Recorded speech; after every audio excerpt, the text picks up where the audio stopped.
Hey everyone, this is Zach at FF Chalupa Batman. This is Triple Play Fantasies Beyond the Analyst interview series, episode 26. I am joined today by the great Alex Caruso. How's it going, man?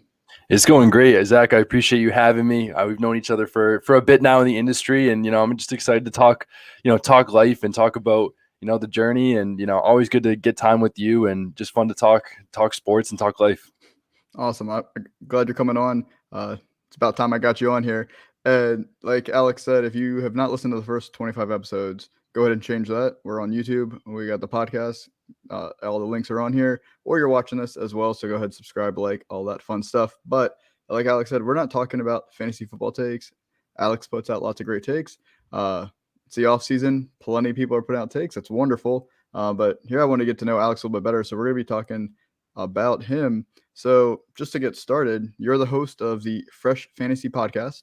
You're also a content creator for Footballguys, and you manage the Footballguys TikTok. So what was your inspiration to start creating fantasy football content?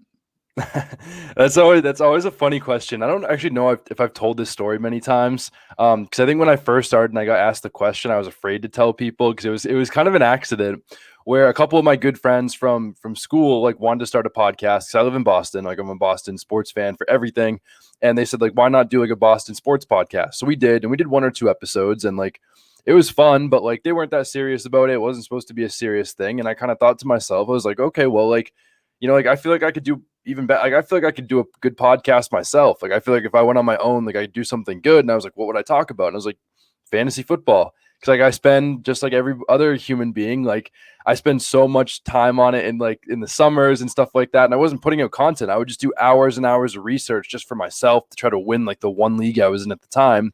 And I figured why not start a podcast? So I did. And I just fell in love from that point. So the first year that I did, like content creation, was literally just my podcast. I started doing Instagram stuff, but I got sick of it because I was spending more time on graphics than I was the actual content.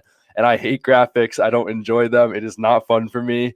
And it was so painstaking that I ended up just sticking with the podcast for the first year. But I loved it so much that I really wanted to expand in the second year. And that's where things started to kind of shift, as we headed into year two.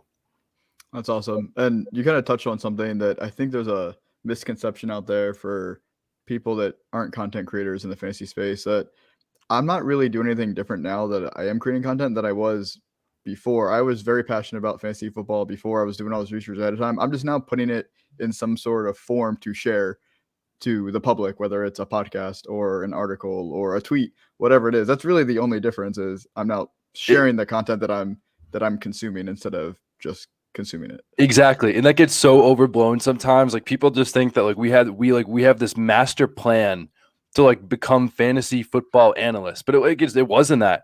It was literally just like I spend stupid hours just like every other human being that loves fantasy football. And I just happened to take a little bit of time, like maybe once or twice a week at first, just to share what I had learned. That's all it was. I was just sharing what I learned. Like, of course, it turned into something a little bit more that takes a little bit more time now than it used to, obviously.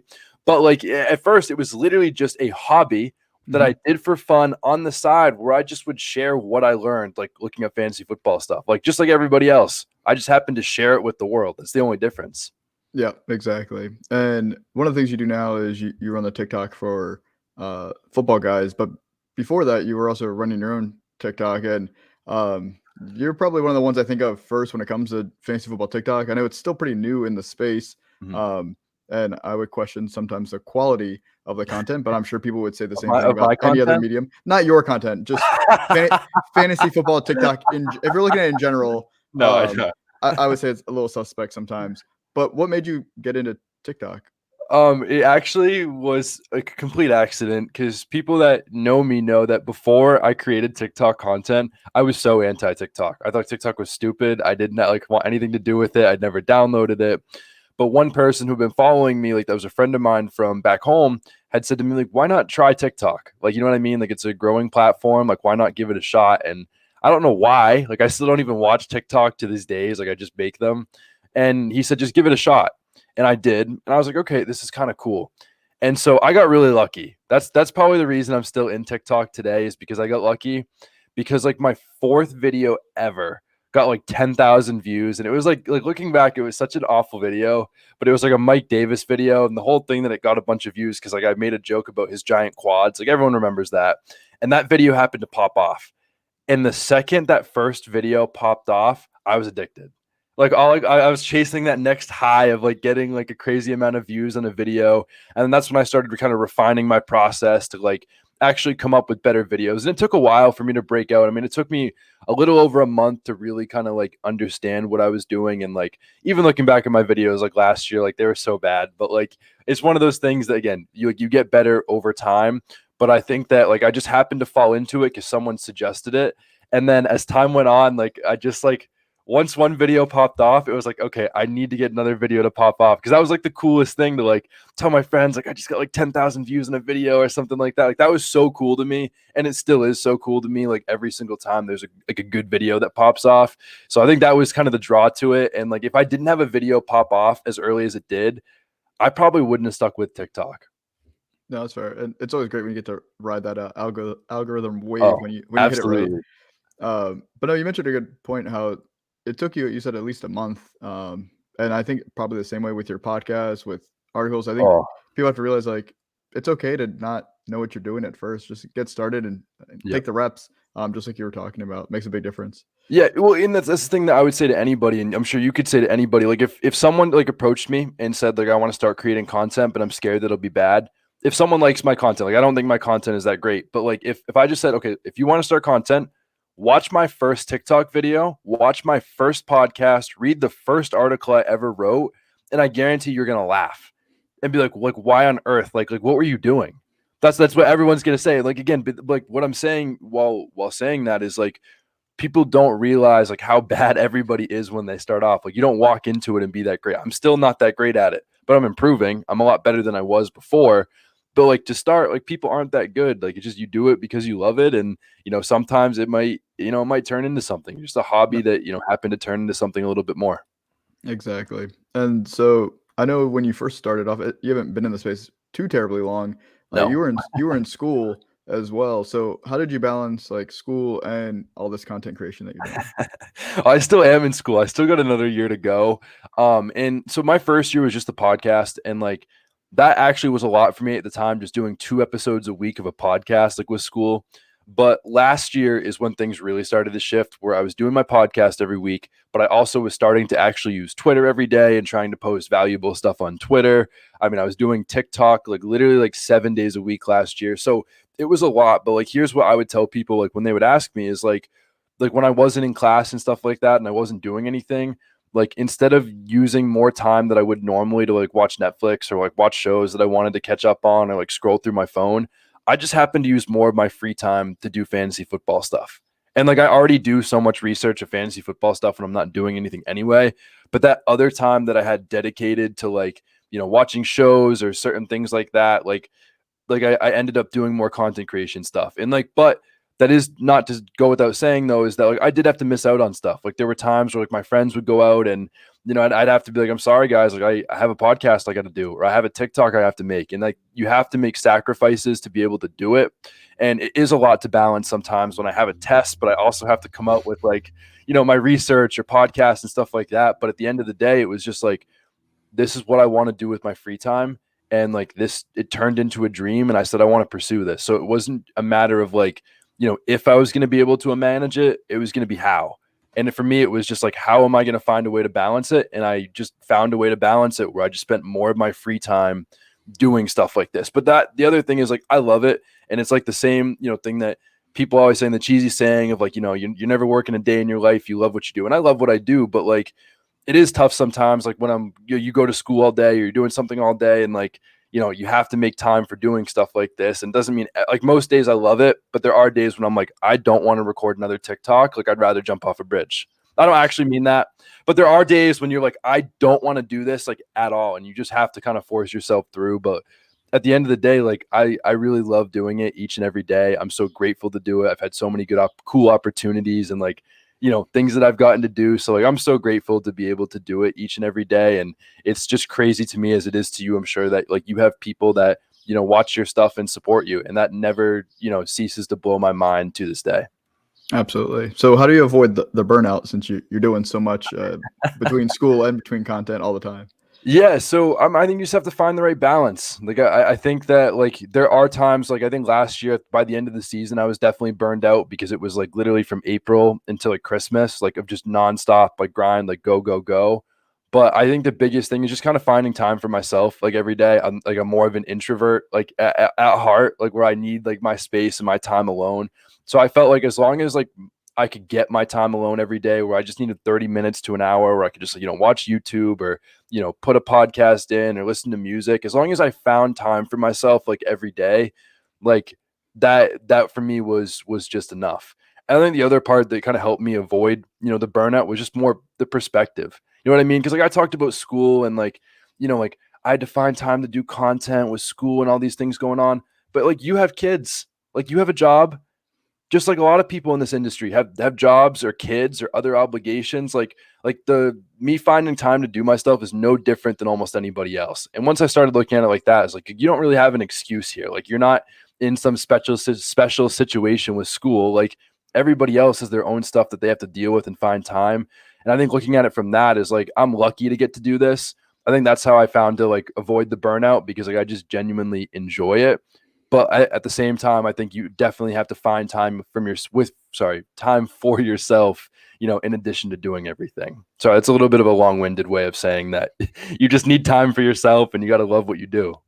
No, that's great advice, and yeah, balance is key with anything. So, no, I appreciate that. So, we've talked a lot about kind of what you've done so far in the space. So, what are your goals in the fantasy football space ultimately? Yeah, I think the biggest thing is I just want to continue to grow. Like again, like the first year I did a podcast. That was it. I really did a podcast. My Instagram was crappy. Like it didn't last longer than like week 7 or 8. So like that was done with. So it was just the podcast really my first year. My second year, I expanded to doing TikTok. I did my podcast and I did TikTok. And then kind of, at the end of my second year, transitioning into my third year now of doing this. It'll be 2 years since I started making content next month, and this is my third season starting to do it, is that I wanted to expand even more. So like what can I do this year that I didn't do last year? So I applied to the expert rankings platform for the first time in Fantasy Pros. So I'm officially an expert on that. So shout out to that. That's really cool. I'm also working on doing projections, for the first time, as well. But I'm also like getting the opportunity with Footballguys. Shout out to Footballguys. Thank you for them to like run their TikTok account. Like that's another thing that I've never gotten to do, is like working with one of these big companies that I've been looking up to. Like, like since I was younger playing fantasy football, I used to read Footballguys stuff and use their snap counts like literally every single week.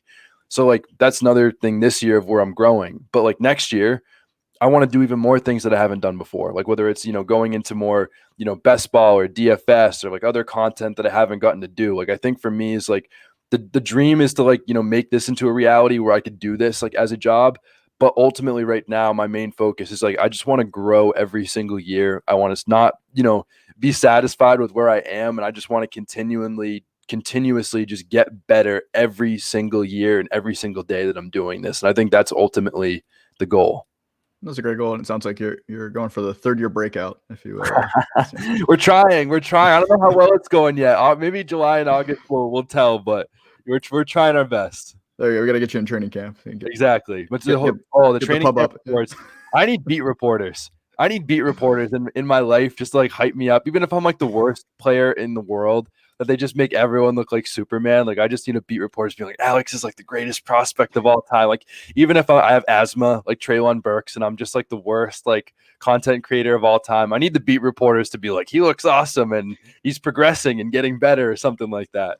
There, we'll pull quotes out of this interview as it Please. comes out in July, and we'll help float that out. Like, where are the sources from this? I have no idea. Exactly. Awesome. So, like you said, you've already put out a ton of content in your pretty short time of being in the space. I know it probably feels like a long time at It some does. points, and then a short time at some points. But there's a lot of new content creators coming into the space, honestly, every day. Especially as I feel like people have a little more time on their hands now, depending on what's going on in their lives and maybe working from home now and all those different situations. So, if for those people that are thinking about starting, or maybe they just got started, do you have any advice for those content creators?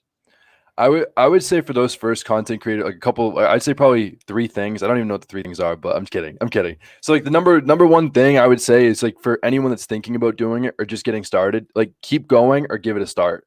That's all it took for me. Is like I didn't realize how much I would enjoy it. I was so terrified of it until I did it. And like it's not going to be good at first. You're going to look back and you're going to say I was so bad at it when you did. But like for me, it was just getting started. And once you get started and you like got the ball rolling, you're just giving things a try. Like what's the worst that happens? You know, like the worst that happens is you try it once or twice, then you don't end up doing it. So like just give it a shot because you never know what can happen. I never thought that I'd be working with Footballguys, who was like one of my favorite companies when I was in high school, like before I even started creating content. I never thought that I'd have a TikTok page, you know, that got a lot of views or followers or anything like that. I never thought I'd have a video that 10,000 people watched, let alone have a video that 1 million people watched. I never thought that would happen. So just give it a try. It started off as probably the worst podcast of all time where you could hear my ceiling fan in the background. I was recording on my phone with a crappy laptop and I was literally recording on my phone, like talking into a mic. Like that's how I started. So I think with that, I just say to anybody is just give it a shot. And like, what's the worst that happens? You just decide that you don't want to do it. But the other thing that I would also say that is the biggest reason for me having any level of success in doing this is reaching out to people who knew more than I did. Like, I think that is my one thing that I feel like I've thrived at because I don't think I'm really that great. But the number one thing I've thrived at is being a sponge, like literally reaching out to every big person possible, like tweeting. You know, I went like my second year, I literally spent 6 hours this one day. I don't know if I've ever said this in a podcast. I spent 6 hours one day going through, I made a list of 100 people I wanted to get on my podcast. And for those 6 hours, I went through every person on the list and I looked through every social media they had: Twitter, Instagram, Facebook, iMessage. Like it could be like, you know, like Club Penguin, like it didn't matter. It was where can I reach them and find a way to contact them. And then I'd reach out to every single person on that list through every form of communication just to get that one yes. And once I got one yes, it became my life's mission to prove to them that I can do this and want to get and have them want to come back on my podcast. So for me, it was just reaching out to those big people. But every time I had a guest on my podcast, it was how can I get better? What can I do better? What do I need to improve on? Like I appreciate you saying you had a fun time. Like, thank you. I appreciate that. But like, I want to be better. So like, what can I do? And it just became that every single time. And then when you get these people that have full-time jobs that I've looked up to my entire life, and they give you a piece of advice or something that you can improve on, and you can find a way to apply that, like that worked wonders for me. And that made me a lot better than I was when I started at being able to do this, is just, you know, asking people who knew more than I did. And it was as simple as that. And I think that's the two biggest things, just giving it a start and asking someone who knows a little bit more than you do. And then number three, I think I would just say just finding if you love it. Like if you love it and you want to try it, just like go for it. You know what I mean? Like you don't need to be Matthew Berry. Like you don't need to be the face of fantasy football worldwide. Like just like, you know, create content because you love it. Like that's all it is for me. It's still like, yes, it's a little bit of supplementary income, but like I do it because I love it and like it's fun for me. Like even if I was getting paid $0, like I would still be making content and podcasts, anything like that, like just because I love it. And I think that's the biggest thing I would say to people as well. No, that's all great advice, and yeah, I appreciate all that, and I can't agree with any more than what you said with all three of those things. So that was the last of, we'll call it the serious questions. So I have some rapid fire questions if you're game. Please. All right, so you can add as much or as little content as you want to your answers. It could be one word, or Sure. you can go on for minutes if you want Okay. to answer these questions. So the first one: if you could spend the day with DeAndre Swift, what would you guys do? Man, that is the best question ever. Right? That's how probably bad my Twitter is at this point. When someone's asking me what I would do with DeAndre Swift for a day. I love Swift. You know, I got his signed jersey in the room now. Finally, shout out to my dad. Thank you for that on Christmas. But if I get a day with DeAndre Swift, I love ice cream. I think we'd definitely have to share like an ice cream sundae, preferably mint chocolate chip or peanut butter cup, as long as he's not allergic to peanut butter, something like that. You know, I think we'd have to, you know, play a little Madden, you know, have him tell me, you know, how many touches he thinks he's going to get, what their offense is going to look like, you know, for this year. Or is Amon-Ra St. Brown the sleeper? You know, ask him some questions. But I'd also, more than anything, have to get him on the Fresh Fantasy podcast, you know, get to talk ball with him a little bit. And I think the final thing that I would have to do for my fans that I really don't have, or if my followers on Twitter, I have to take a picture with him and post it.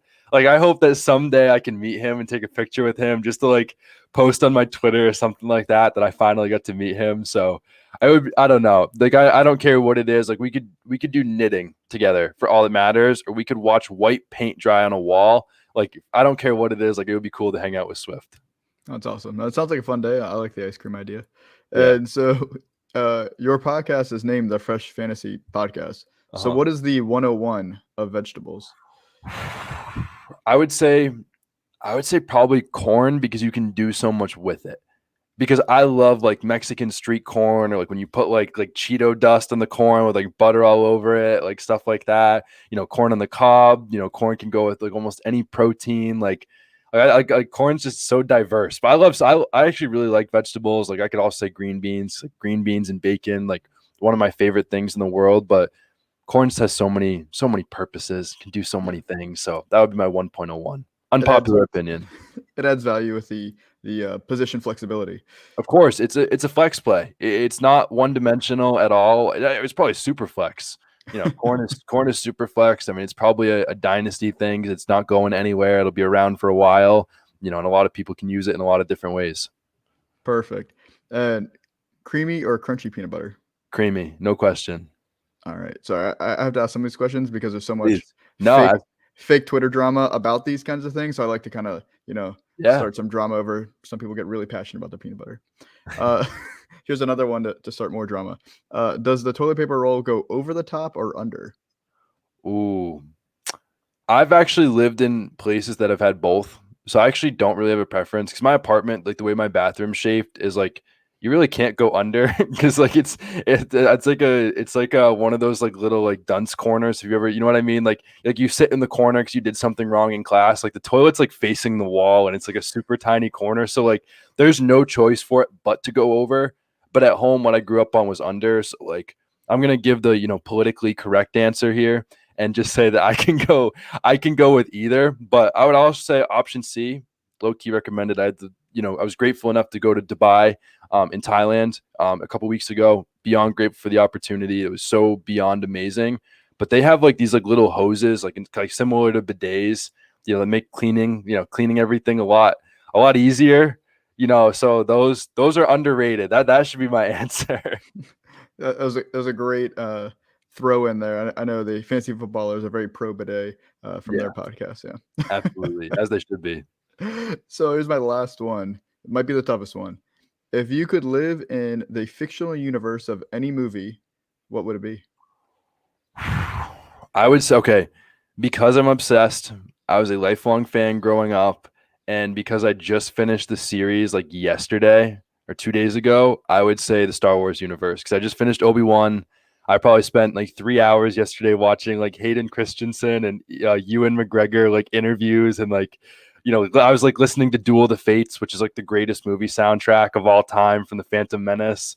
So like just like because of that, I would say the Star Wars universe. And I'd love to like, have a lightsaber. I think I'd be the worst fighter of all time. I probably wouldn't last 5 minutes and I'd be guaranteed to die. But like, if I could just like, like rip some like Star Wars lines and like say like, you were supposed to destroy this thing, like not join them, like stuff like that would be a dream come true. That's awesome. I figured that was a popular one out there. There's a few universes that I think would be more popular than others.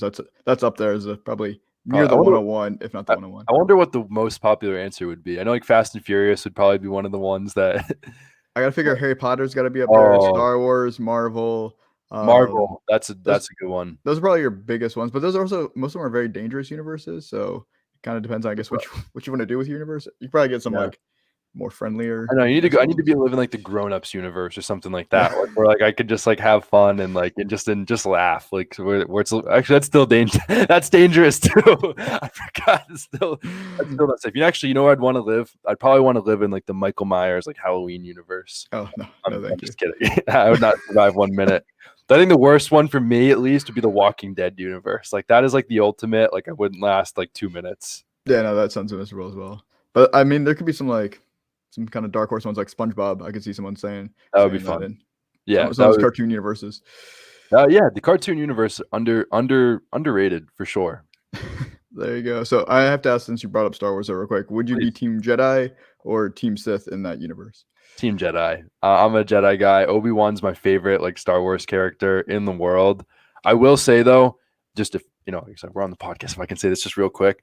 After watching Obi-Wan and watching all the interviews, I actually like fell in love with like Hayden Christensen. Not in like a way, like attractive way, like just in a way of just like he's so soft spoken in real life and how he could be so intense on screen, but like one of the nicest, kindest, most soft spoken people like in real life. Like I thought that was so awesome, like getting to kind of see his and him and Ewan McGregor's relationship. Like I think that made me love him like so much more. So I think that's also what I would say. No, I love it. That's awesome. So that was the last of my questions. So I appreciate you coming on, sharing a little bit about you. Do you mind kind of plugging where everyone can find you, what you have going on, for all the great people out there? Yeah, absolutely. If you are, not tired of hearing me talk about, Star Wars and how much I love the Duel of the Fates, Star Wars soundtrack, you can find me on Twitter at Alex Caruso. There's DeAndre Swift hype every single week, trying to put out a lot of new different stat nuggets for people to digest each and every single day. You can also find me at Footballguys Official, where I'm running the Footballguys TikTok account. Also, new videos coming out each and every single day. And you can also find me on the Footballguys YouTube channel, making short videos every single week. But the biggest thing, my favorite part of doing this industry, is my own personal podcast, the Fresh Fantasy Podcast. There's new guests coming on each and every single episode to give different perspectives. And those are the different places you can find me. But Zach, you're an amazing host. It was so amazing getting to be on your show once again and getting to do a show with you. It was such a pleasure. And I really appreciate you having me. Oh, thank you. And I appreciate you being on here. So for everyone listening or watching, this is Triple Play Fantasy. This is Beyond the Analyst. Make sure you like or subscribe to the video if you're on YouTube, or make sure you are following the podcast if you're listening to us. Like I said, this is episode 26. So we have a lot of episodes before this. If you missed any of them, check them out. And we still have plenty more to go this off season. So thank you again, Alex, and everyone else out there. Have a great one.